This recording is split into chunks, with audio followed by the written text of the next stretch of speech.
E Ananias? Oi. Acabei de almoçar, rapaz, eu pensei assim, vou passar lá e convidar o meu amigo para tomar um café. Ah, mas deixa que o café é por minha conta, viu? Pronto. E aí, pessoal lá aprovou meu orçamento? Amanhã ou depois eles te dão a resposta. Ah, tá certo. Hoje lá na empresa, rapaz, tá uma confusão danada, tá todo mundo atrapalhado. Sabe, o pessoal lá da produção, eles me disseram que por um erro de planicidade foram feitas algumas peças, sabe, fora do limite de tolerância. Tolerância. Sabe que foi muito bom você ter falado nisso? Porque esse é o assunto da nossa teleaula de hoje. Na teleaula de hoje, você vai conhecer o conceito de erro, os tipos de superfícies, perfis e cortes, e conhecer as notações e simbologia. Sabe, Vitorino, apesar do alto desenvolvimento tecnológico, ainda é impossível conseguir superfícies perfeitamente exatas. É por isso que existe o limite de tolerância. E assim mesmo o pessoal erra. Ah, mas isso é comum, né? Uma falha no processo de usinagem, nos instrumentos ou nos procedimentos de medição e pronto, a peça fica com erro de forma. E isso é apenas o começo do que a gente vai ver hoje. Nossa teleaula está começando.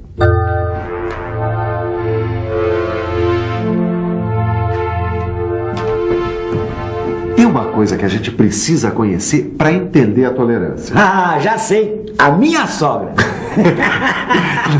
Sem brincadeira. A gente precisa entender o conceito de erro de forma.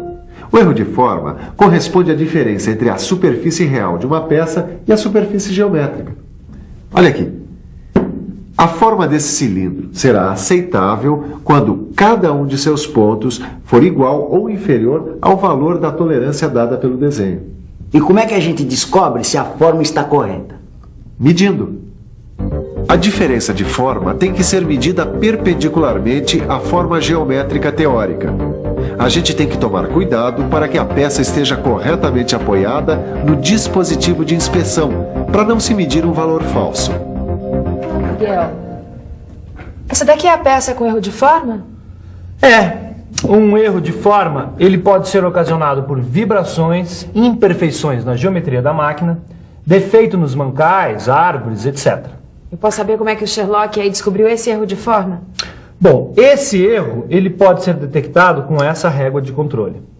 Agora, os erros de forma, eles podem ser detectados e medidos com instrumentos convencionais de controle como micrômetros, comparadores e até aparelhos específicos de alta resolução para quantificar e qualificar desvios. Mas para entender melhor o erro de forma, vamos conhecer algumas definições recomendadas pela NBR 6405/86. A superfície real é essa aqui, que separa o corpo do meio ambiente. Superfície geométrica é a superfície ideal prescrita nos desenhos e isenta de erros, como nessa superfície plana, nessa superfície cilíndrica ou nessa esférica. Superfície efetiva é a superfície levantada pelo instrumento de medição. É a superfície real deformada pela imprecisão do instrumento. Olha, Sofia, eu só não entendi como é que a gente examina essas superfícies. Com o instrumento adequado, a gente examina um corte da superfície de cada vez. Então vai ficar assim. Perfil real é igual a corte da superfície real. Perfil geométrico é igual a corte da superfície geométrica. E perfil efetivo é igual a corte da superfície efetiva. Ah, acho que eu entendi. A diferença entre perfil efetivo e perfil geométrico são os erros apresentados pela superfície em exame, tá certo? Entendeu mesmo, Caio? E os erros são divididos em dois grupos. Os erros macrogeométricos, que são as ondulações, conicidades, ovalização, que são detectáveis por instrumentos convencionais. E os erros microgeométricos, que são definidos como rugosidade, e são detectáveis por rugosímetros ou perfiloscópio.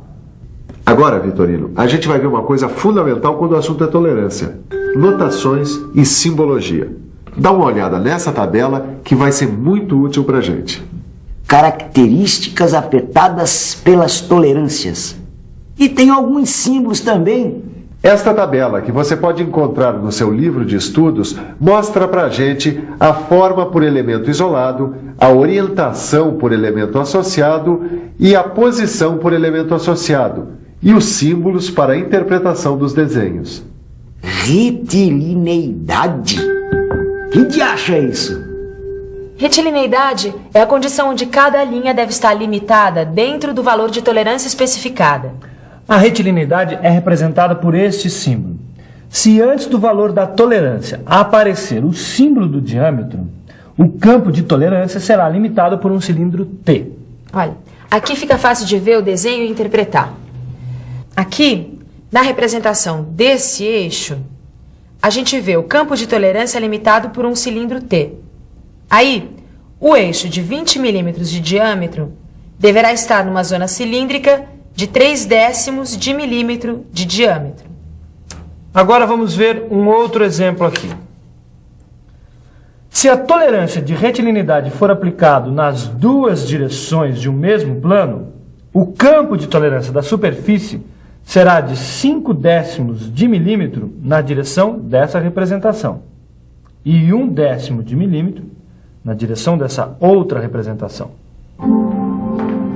Ô, Sofia, na hora de medir a retilineidade disso aqui deve ser uma complicação, né? Não, o método de medida é muito simples.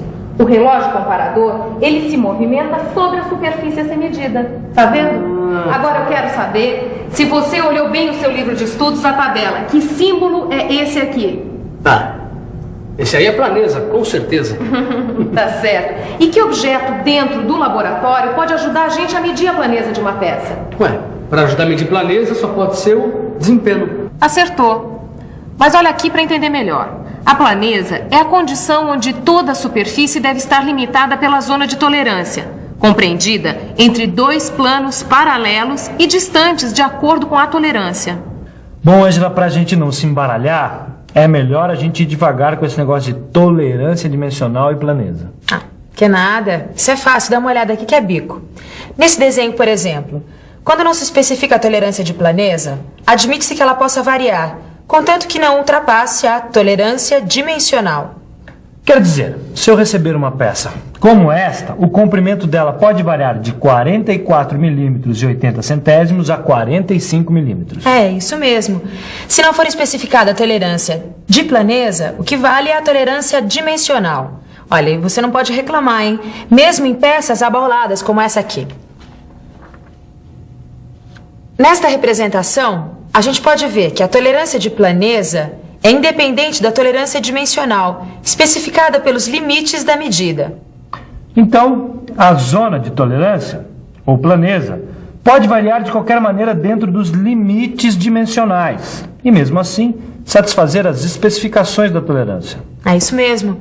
E nesta representação, a zona de tolerância está definida por dois planos paralelos, separados por 0,05 de milímetro. Sabe, Vitorino, na sua empresa, que fabrica muitas máquinas ferramenta, a tolerância de planicidade ela é muito importante. E o que ocasiona os erros de planicidade? E você, também não sabe? Então, fique por dentro.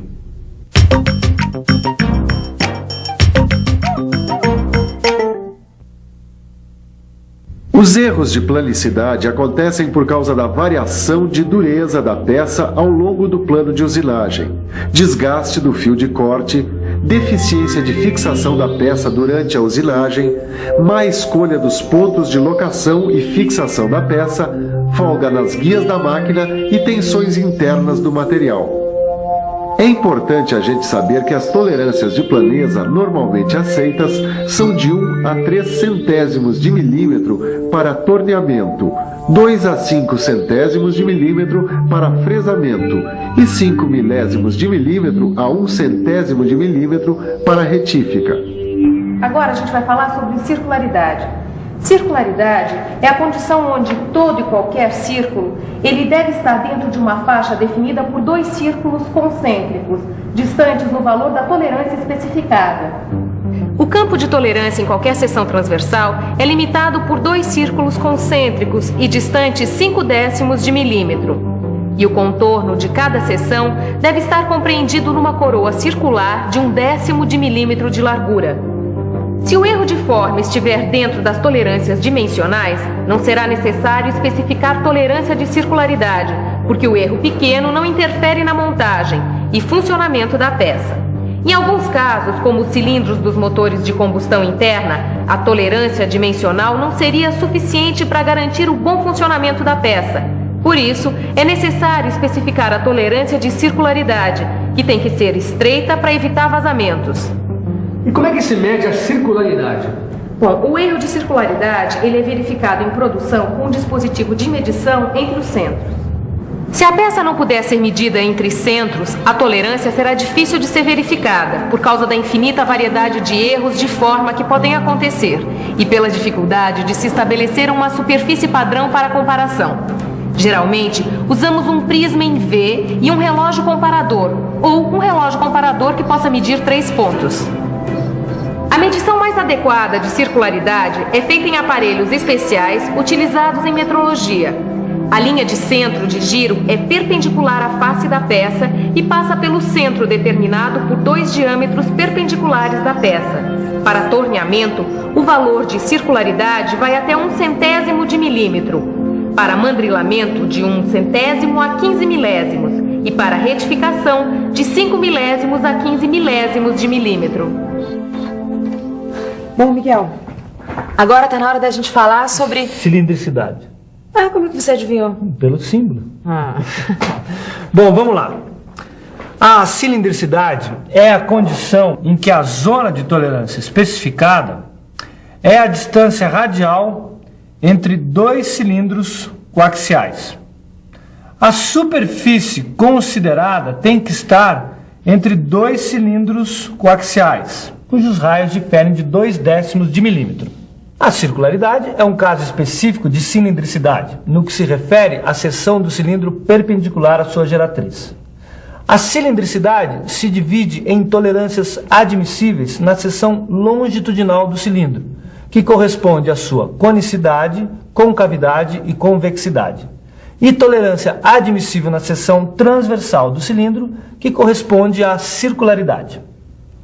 Para medir a cilindricidade, o método é esse, olha.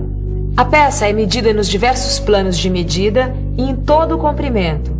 A diferença entre a indicação máxima e a mínima não deve ultrapassar a tolerância especificada em nenhum ponto do cilindro. Bom, agora a gente vai conhecer a forma de uma linha qualquer e a forma de uma superfície qualquer. Na forma de uma linha qualquer, o campo de tolerância é limitado por 2 linhas envolvendo círculos com diâmetros igual à tolerância especificada. E na forma de uma superfície qualquer, o campo de tolerância é limitado por 2 superfícies envolvendo esferas com diâmetros igual à tolerância especificada. Em outras palavras, na forma de uma linha qualquer, em cada secção paralela ao plano de projeção, o perfil deve estar compreendido entre 2 linhas envolvendo círculos de 0,4 de milímetro de diâmetro e centrado sobre o perfil geométrico correto. Na forma de uma superfície qualquer, a superfície considerada tem que estar compreendida entre 2 superfícies envolvendo esferas de 0,2 de milímetro de diâmetro centradas sobre o perfil geométrico correto. Bom, chegamos ao fim da teleaula de hoje. Olha, mas não vai ter tolerância para esquecimento não, hein? Portanto, fique de olho na revisão. Até a próxima teleaula. E atenção, se liga aí que é a hora da revisão. Na teleaula de hoje, você aprendeu o conceito de erro de forma e suas causas. Conheceu as características afetadas pela tolerância, como a retilineidade, a planicidade, a circularidade, a cilindricidade, a forma de uma linha qualquer e a forma de uma superfície qualquer. Bem, Aranhas, deixa eu ir embora, porque ainda tem um dia muito longo pela frente. Tchau! Tchau, Vitorino. Bom, eu sei que você também tem um dia longo, mas reserve um tempinho para abrir o seu livro de estudos e resolver os exercícios. Na nossa próxima teleaula tem mais. Bons estudos e até lá!